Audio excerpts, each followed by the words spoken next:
Ang pagpasok ni Jesus sa Jerusalem.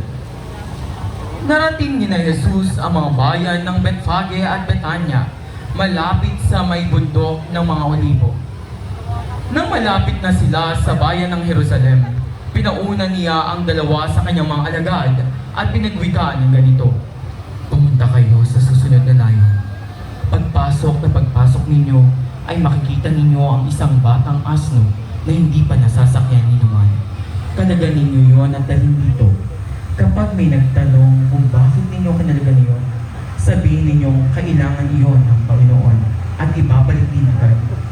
Kaya't lumakad na ang dalawang alagad at nakita nga nila ang batang asno sa tabi ng daan. Nang kinalagan na nila ito, tinanong sila ng mga ilang tao roon at sumagot sila gaya ng bilin ni Jesus at hinayaan na silang umalis.